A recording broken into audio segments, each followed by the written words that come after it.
Welcome back to Plague Scythe Studios, everyone. Ryan here, and on this Gear Curiosities, I'm going to be revisiting my first direct recording solution, travel companion, and all-around dorm room savior with the Zoom G2.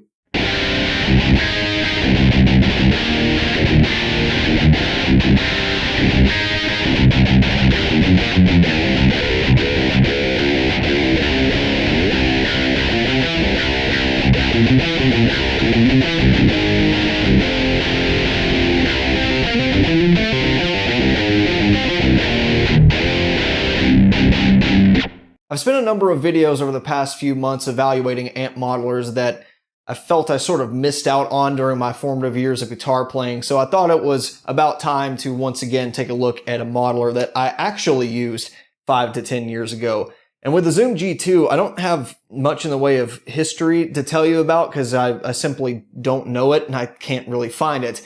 I would pin this at releasing no later than the end of 2005. That's when I could find the earliest reviews regarding this product. So even if it came out earlier, that would put it around that Pod XT time frame. That was kind of the generation of products this would be competing against, including the other floods of Korg and Boss processors around that time. I got my hands on this, I guess that would be early 2009 when I received this as a gift from a friend who I think also received this from a trade or secondhand in some way. So I don't even know who the original owner of this was. But he was like, hey, I got this from a guy who's not really taking full advantage of it. See what you can do with it. And I was like, okay. So I had at that time my pedal platform. I was running straight through the clean channel of a solid state Marshall amp. And so I swapped this out with the Korg unit that I was using at the time, which we've also revisited on Gear Curiosities. Feel free to watch that video after this one. And plugged it in and I was like, yuck, this doesn't really do anything new. At least I didn't think it did. And going through the presets, it just sounded digital, not in a good way. So I took it off and I didn't really mess with it for the next year or so. One day, for no particular reason, I decided to drag this back out of my closet. And I noticed that the 1/4-inch output also doubled as a headphone jack. So I was like, we'll try that out. So using a pair of in-ears, I played through this again. And then it all kind of clicked. It's like, okay, I see what this is trying to do. This isn't just a glorified distortion pedal with, some added modulation and echo effects. This is an all-in-one rig. At least it's what it's trying to be. And it does so fairly successfully. And if I had to give an overview as to what this sounds like and to the features it has on board, it's somewhere between the Pod 2.0 and Pod XT. It's a little better in terms of editing and even to some extent accuracy, not so much with other aspects of the amp modeling, but you do have more effects. There are more options to tweak than say the Pod 2.0, but the G2 hardly holds a candle to the Pod XT and later Boss GT products. But given the overall size, form factor, and the number of ways you can route this thing within your signal chain, it's hard to critique too much. I mean, look at it next to even the original Pod.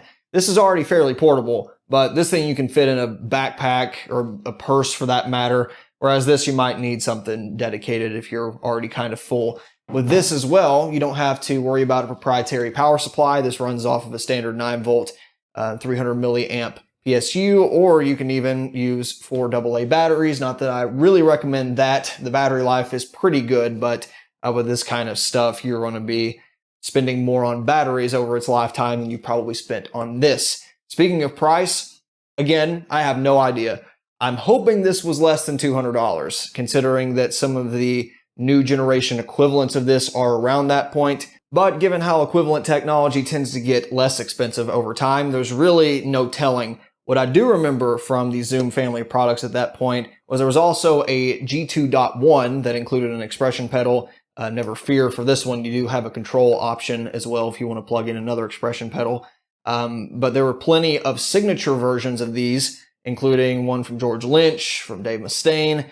Of course, were they really using them? Probably not so much, maybe to warm up on the tour bus or in the backstage warm-up rooms, but that was probably about it, if that, because when you're sponsored by Marshall, then kind of hard to use something like this on a touring rig. A few years down the road, Zoom refreshed the G2 lineup with the new series, ditching this double-digit clock screen for something with a few pixels where you can actually read some words. And I think those had software editing capabilities as well. Probably the next generation of some sort for their amp and effects modeling. But overall, still the same idea. Last I saw, you could still buy those new from some places, although not everywhere. If I had to make a bold prediction, I'd imagine that those things aren't exactly flying off store shelves nowadays, but who knows? So to quickly go over the physical layout of this, once again for I/O, single input, stereo output, so you need a TRS cable if you want to do something with a stereo rig or headphones, expression control in, on off, 9 volt. You've got a whopping 2 foot switches, which definitely limits your live playing capability. If you wanted to switch presets, you're basically going to have to make sure you can do them chronologically, not like scenes or anything like that when you're on play mode. You click them both to bypass the pedal and engage a tuner, which is not the best tuner in the world, to say the least, but it does get the job done somewhat. You've got a couple click buttons here. This changes effect type depending on what you have this control knob set to. Store, to actually store your presets. There is a bit of a looper option in here. I never used it. I think there was even like drum samples or something, but yeah, once again, that was never really up my alley. I would just play along to actual song tracks instead. But with this, you can still tap tempo, say like the delay effect or something like that, so that does come in handy. Preset creation starts over here with the far right control. Set to plays where you access the presets and any presets you've already saved. There's a number of banks like A through D and then 1 through 3, maybe even 1 through 9. Whichever the case is, you have like 9 presets for each one of those, 0 or 10 technically, 0 through 9. So you can organize them in whichever way. They have them by factory, a couple banks being ones that are meant to be paired with an amplifier, and then a few banks that are meant to be direct recording or jamming solutions. So I'm sure I completely ruined that when I made my own presets, but there you go.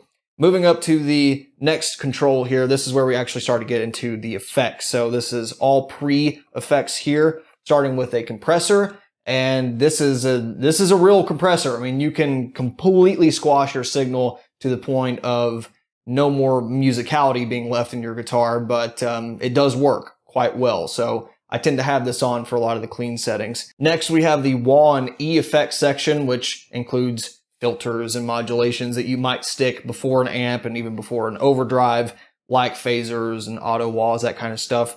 Tend to not use a whole lot of this. I don't use that much in general, but there are a couple neat effects that they've managed to store in there. And it does provide the option of using modulation before an amp, which you couldn't do in the earliest of Pod and many early products in general. Moving on, we have ZNR, which is an abbreviation for zoom noise reduction. You have a few modes here, one of which is your standard noise gate.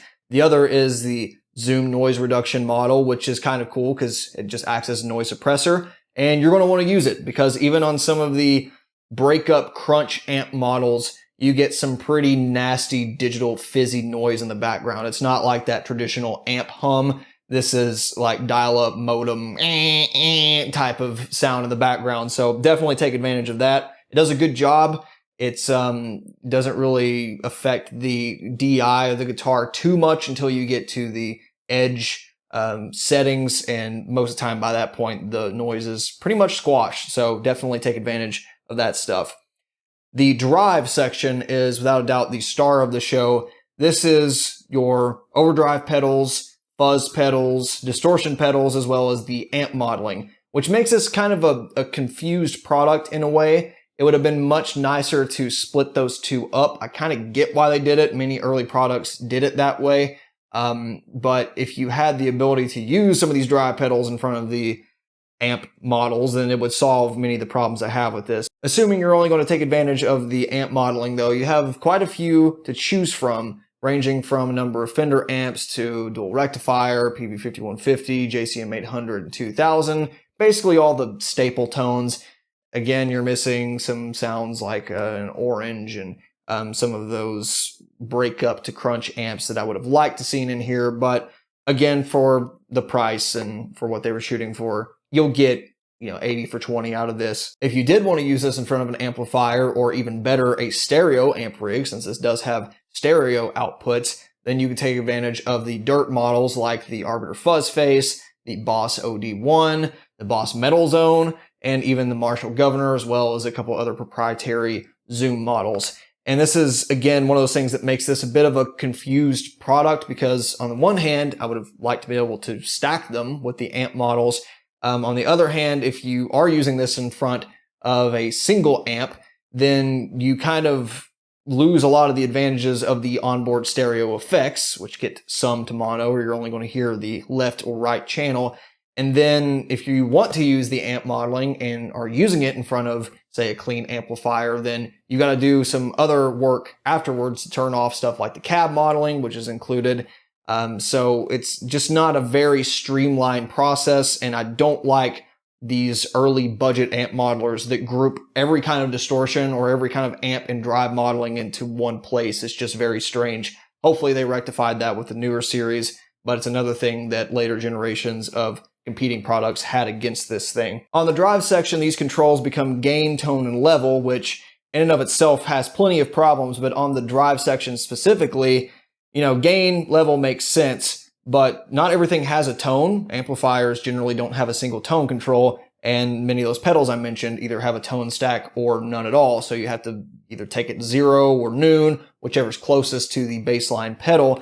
And the gain is also extremely finicky. It's not sensitive at all on some of the models, like, say, for instance, a lot of those high gain amps, the PV 5150, the dual rectifier, 0 to 100 sounds basically identical. It's just like a very slight increase in input gain. It's not like the real amp where you turn it down, you get a little bit of crunch, a little breakup, turn it up, there's a sweet spot, nothing like that. They obviously modeled these things at one setting and then just kind of played around with it.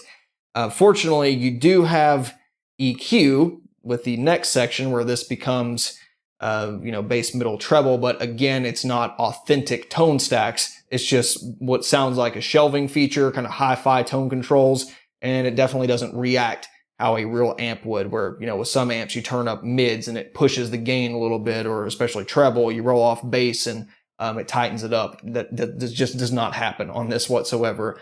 And that was something that even, earlier generations like the Pod 2.0 had kind of already figured out. Another oddity you might have noticed with all of these controls, but it especially becomes problematic for the post effects, is the control labels here don't actually correspond to this position. So you would think that at EQ, it would say treble here and middle there and bass there. And then on the drive section, it would say gain, tone, level. And then when you turn to delay, it would say feedback and level and mix and all that kind of stuff. Not the case. It's just kind of random as far as I can tell. See where treble, middle, bass are down here at the bottom right corner. So you basically have to just guess when you first get this product or have the manual pulled up to know what these knobs are doing. It's really garbage, actually. I mean, some of it's pretty self-explanatory and you'll be able to hear it, especially like the EQ. Okay, I can hear this is doing like a treble high shelf, but some of it becomes a little less obvious, especially with light compression or noise gates, that kind of thing, which makes this whole system just super convoluted. After the main EQ section, you can choose between either an additional round of EQ or cabinet simulation. So depending on what you're doing, if you're using this with headphones, you're going to want the cabinet. If you're using this straight in front of an amp, you'll either want it to disable everything altogether or the additional round of EQ. Now, the cab models are tied directly to the amp model, so you can't actually, change it. So you can't put the 1960A Marshall cab with the dual rectifier, unfortunately. They modeled whatever the stock cab setup is. So, your dual rectifier is going to have V30s, your Fender is going to have something like, a 2x12 combo amp, that kind of stuff. But you can choose between a dynamic and condenser microphone profile, probably something like a Neumann and an SM57, and they have 3 positions each. And they're fairly usable for all of them. I find the condensers to be generally the ones I go to, unless it's extremely scratchy high gain I'm looking for. And then something like the 5150 tones tend to pair better with the dynamic mics. And as far as the cabinet models go, they sound pretty respectable. Obviously, they're not going to hold up next to the highest quality of impulse responses, but compared to many analog cab sims, especially direct outputs, this actually has some air to it. It does sound like you're playing through something that's moving. more so than other competing products at the time. So give them kudos for that. After the cabinet section comes the modulation and S effects section. So this is stuff like chorus and flanger and your usual modulation stuff. But it also has a couple tape echo and some other delay options in here, making this what I believe to be the first all-in-one box where I was able to dial in that, Devin Townsend ambient 2 delays and a reverb sound. So this introduced me to a tone which I ended up taking a huge advantage of on my EP. So I got to give credit where credit's due there. So some interesting stuff there. The stereo chorus in particular is pretty good. Then you have the dedicated delay block. You've got your normal mix and feedback controls, that sort of thing. There are mono and stereo options, as well as a ping pong delay in there. And then finally, reverb, which has your normal hall, room, that kind of stuff. I don't think there's actually a spring on here, unfortunately. I do think there's a plate, though. So most of your sounds you'll be able to get out of here. But once again, as far as what these controls do, you better look at the manual because they're not very straightforward. You got stuff like decay and mix and that kind of thing. But for the most part, you're going to be eyeballing it, eardrumming it. Is that a phrase? Whatever. Either way, that's this product in a nutshell. So let's have a listen to some live preset creation to give you an idea of kind of the process of making tones in this thing. And as you'll see, it's a bit of a struggle trying to juggle between, controls that aren't really labeled and using 2 digits and then moving back and forth between that kind of stuff. But it is doable. I think I'll go for something like a echo heavy, ambient prog rock type tone.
As with most multi-effects units from around this time, I find the onboard effects to be more than adequate. They are certainly not the bottleneck here.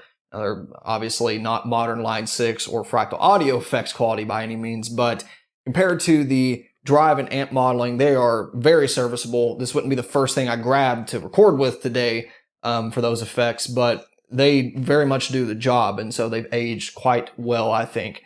What I do want to scrutinize, though, is the amp and drive modeling, to give you a sense of, how this stacked up to the competition. So let's have a listen to some of the more common amp models that I used on here, ranging from the Roland Jazz Chorus all the way up to the dual rectifier. And on a couple of these, I'll be using an overdrive or an EQ boost to also give you an idea of, kind of the flexibility of this once you pair it with outboard gear, as well as to show you how I actually use this, because since I was playing down-tuned and 8-string guitars around the time that I got my hands on this, I had to have some kind of boost on these otherwise flubby amplifier models. So let's have a listen to those.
a couple major takeaways from there. First of all, the cab models are paired pretty nicely with their amplifiers of choice. I would have been happier to been able to mix and match cab models, something like using the T75s with the 5150 would have been cool, but overall, it's not bad, and that's certainly not the biggest bottleneck. The bottleneck to me are everything else, really. It's the EQ controls, it's the gain controls. It sounded like they kind of tempered an overall amplifier profile for each model and then just slapped on post effects, or with the gain control, maybe pre-effects to boost the input volume. But it's not, an amp model in that sense. It's just kind of an amp snapshot that then they throw in, kind of generic pre and post controls over. So you're not going to be able to get a amplifier to go from, edge of breakup or clean, and then by turning up the gain, you get classic rock. It just doesn't work that way.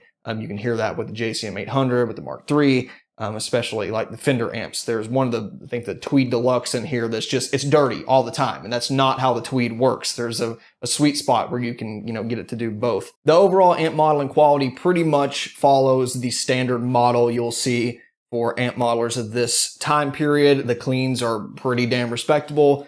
Stuff starts to fall apart a little bit around the crunch amps, and high gain can be anywhere from horrific garbage to totally adequate. It just depends.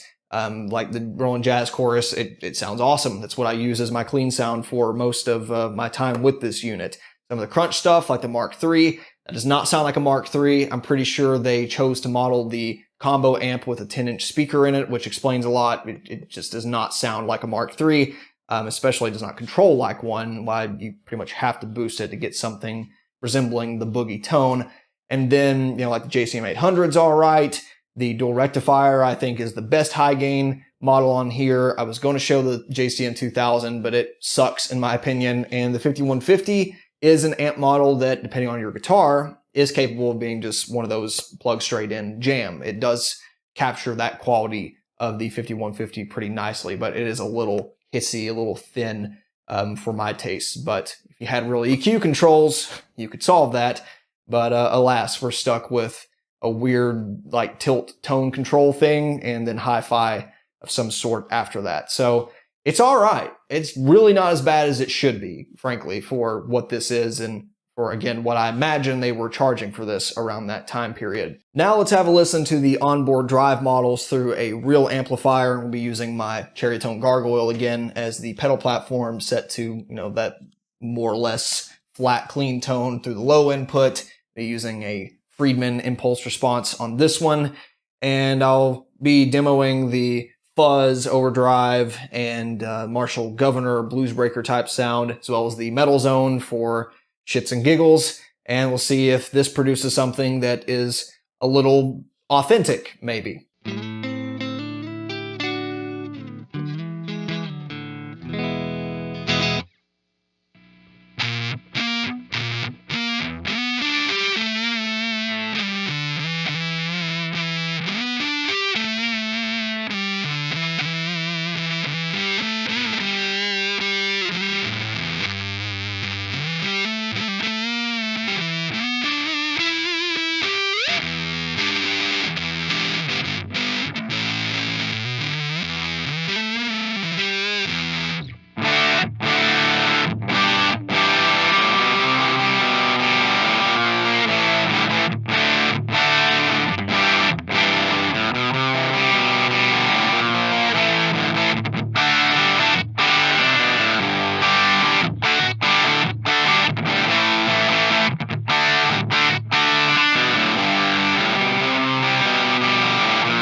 believe it or not, Zoom has the audacity to say something to the effect in their manual that if you stacked the real OD1 next to their interpretation of it, that you'd have a hard time telling the difference. And I'm calling bullshit on that one because it still sounds digital. For whatever million reasons you want to tack onto that, there is none of the analog warmth. It just sounds like square waves, frankly. It does not have that Boss asymmetrical clipping profile. And there's something weird with the output volume on this. I don't know if it's just because this thing's old or if it's reacting with this amp in a weird way, but I remember it doing this on my solid state Marshall as well, where it just like it goes from normal sounding but low output, and then turning up the volume, it goes and then just sounds like a lawnmower that's about to fly apart. So I don't know what's up with that. The fuzz isn't exactly convincing either. It does not do that load thing on your guitar system since it is digital with the impedance mismatching. The metal zone sounds like hot garbage. It has that cocked wall thing that if you set everything to noon on a real metal zone, it will do that, but you can dial it out and make it sound decent. And of course you can mod them and make them sound even better. But this is not a good introduction to the Boss metal zone. Probably the best one was the Marshall Governor, but still compared to the real pedal and especially the amplifier that it's actually modeling. So this is like a second generation model, kind of weird when you think about it that way. Is it super convincing? Nah, not really. I think I would just rather get a Blues Breaker clone or something like an OCD if that was what I was going after. So I guess that brings me pretty well into what's weird with this pedal. The thing about like Line 6 Pod and Boss GT and a lot of the all digital platforms, then they had a good focus in that it was either you use this as a direct recording solution or a direct, practice solution where you just plug in, you're ready to go. Or you can disable maybe the back half of the modeling, like the cabs or, the air modeling with the early pods. And then you can put this into an amplifier. You can, if you've already got a tube amp, then now you have a digital preamp, all your effects, and then the rest of your tone stays the same. With this one, it's like, it can't really commit. It's either the full direct recording solution, or you're supposed to pair this with a real preamp and, all this other stuff that if you have that already, why on earth would you be looking at something that, is obviously meant for budget players? You can make the argument that this was focused more on players who use budget solid state gear, but this isn't really transformative in a good way in that manner either. So, if I couldn't get this to sound any better, I highly doubt that you're going to make a, like a crate amp do any better than that. So for me, I would rather have something that is more focused in the sense of either a multi-effects unit that is supposed to be plugged straight through the amp, even if it's mono, or a stereo one in the effects return, or an all-in-one amp modeler that just cuts out everything, and that's what you want to do with it. And so, because I think they try to hit both points, it just doesn't do either as well as I think it could do.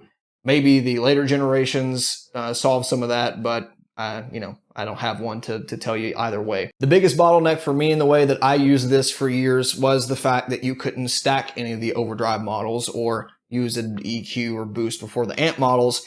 So I always had to use it with outboard gear. I brought either an EQ or oftentimes like my Zach Wild overdrive, pinned the tone and the output, no gain, and did the whole 8-string boost thing. And then finally you could get something that was approaching extended range guitar territory. But, I was happy enough with that, but it was always a cable clutter mess because you have a spider web of 9-volt adapters and this could have been something where it's like, takes this much room up on your desk. That would have been beautiful. But unfortunately, they missed the mark on just a couple things here. And it's really unfortunate because I would love to have something that is this, with this kind of dimensionality to it and be all in one because, you could set it right there, or in my case, below my shelf, and route cables, and that's it. Like, that is your desktop practice unit, especially if it had like an MP3, 3.5 mil jack input where you can play along to songs, that kind of stuff. And so I guess that's where my soft spot lies for these kind of products. They're going after something that I think is important, but there's always just so many compromises. It drives me nuts. So, you know, maybe something like the Atomic amplifier is hitting more towards that territory now, and the Line 6 HX Stomp. But I would really love to see something budget like this that, you know, even if it isn't top of the line modeling quality, just packs it all in there and still sounds good. So maybe I'll have to take a look at the newer NU G2 models to see what they sound like. So that pretty much does it for the Zoom G2. That was a fun little trip down nostalgia lane for me, at least. Any other questions, comments, as always, please leave them down below. I will take gear suggestions as well, though I certainly can't get to all of them. And hopefully we'll see you next time. Thanks for watching. Bye.